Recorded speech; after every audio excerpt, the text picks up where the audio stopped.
திரும்பி போகிற ஐடியாவே இல்லை. ஐ ஆம் கமிங்.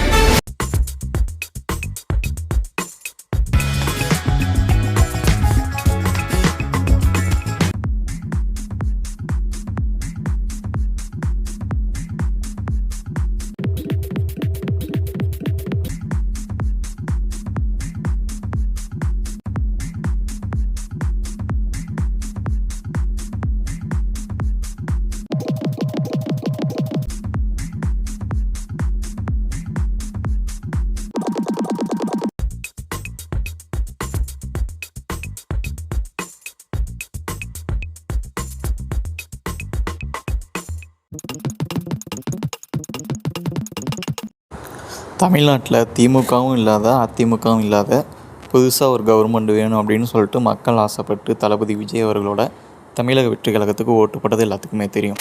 108 இடங்களை மட்டும் கையில் வச்சுருந்ததுனால அவருக்கு 118 அப்படிங்கிற ஒரு நம்பர் தேவைப்பட்டுச்சு. காங்கிரஸும் ஆதரவு கொடுத்தாங்க. அதுக்கப்புறம் பார்த்தோம் அப்படின்னா பெரும்பான்மை நிரூபித்தா மட்டும்தான் ஆட்சி அமைக்க முடியும் அப்படின்னு சொல்லிட்டு ஆளுநர் கொடுத்தாரு. இதுக்கு அடுத்தபடியாக என்ன நடந்துச்சு அப்படின்னு சொல்லி பார்த்தீங்கன்னா, விஜய்க்கு கொடுக்கப்பட்டிருந்த கான்வாய், விஜய் வீட்டில் இருந்த மெட்டல் டிடெக்டர், விஜய்க்கு அளிக்கப்பட்டிருந்த போலீஸ் ப்ரொடெக்ஷன் எல்லாத்தையுமே திருப்பி எடுத்தாங்க. இப்போ அதிமுக எம்எல்ஏக்களை எல்லாத்தையுமே எடப்பாடி பழனிசாமி அவர்கள் ரெசார்ட்டில் மாற்றி மாற்றி தங்க வச்சிட்ருக்காரு, ஒவ்வொரு ரெசார்ட்டாக. இதெல்லாம் எப்படி இருக்குது அப்படின்னு சொல்லி பார்த்தோம் அப்படின்னா, ஒன்று திமுக இருக்கணும், இல்லை அதிமுக இருக்கணும். வேறு யாருமே வந்துடக்கூடாது. என்ன வேணால் நடக்கட்டும், தமிழ்நாட்டில் சட்ட ஒழுங்கு பிரச்சனை என்ன நடந்தாலும் பரவாயில்ல, அதை பற்றி எங்களுக்கு கவலை இல்லை.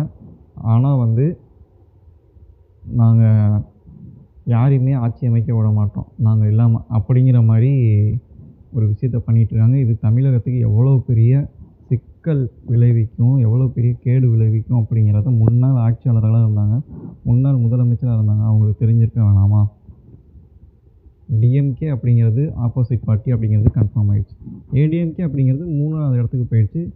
வட மாவட்டங்களில் பொறுத்த வரைக்கும் ஏடிஎம்கே அப்படிங்கிறதுக்கான ஒரு சான்ஸ் அப்படிங்கிறது இல்லை அப்படிங்கிற சூழலே ஆயிடுச்சு. இந்த மாதிரி ஒரு சுச்சுவேஷனில் கூட நாங்கள் அவங்களுக்கு ஆதரவு தர மாட்டோம் அப்படிங்கிற மாதிரி ஒரு ஸ்டாண்ட் எடுத்தாங்க அப்படின்னா, தமிழ்நாட்டில் வேறு யாருமே ஆட்சி அமைக்கக்கூடாது அப்படிங்கிற ஒரு நிலைப்பாடு இருக்காங்க. இது எல்லாத்துக்கும் காரணம் யார் அப்படின்னு சொல்லி பார்த்தா நம்ம மக்கள் தான்.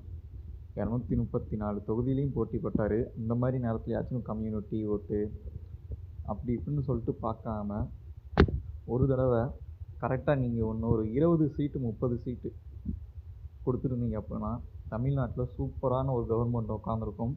தமிழக மக்களுக்கு நல்லது செய்கிற ஒரு கவர்மெண்ட் உட்காந்துருக்கும். புதுசான ஒரு ஆட்சி, இளம் தலைமுறைகள், இளம் தலைவர்கள், இளம் எம்எல்ஏக்கள் இருக்கிற ஒரே கட்சி தளபதியோட தாவக கட்சி மட்டும்தான்.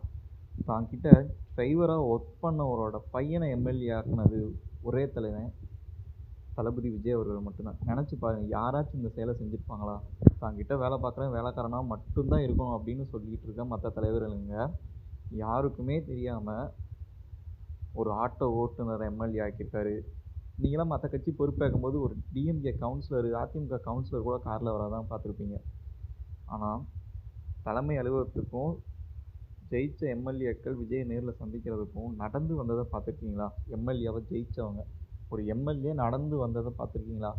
அது 2026 தாவேக்கால நின்று ஜெயித்த எம்எல்ஏக்கள் மட்டும்தான்.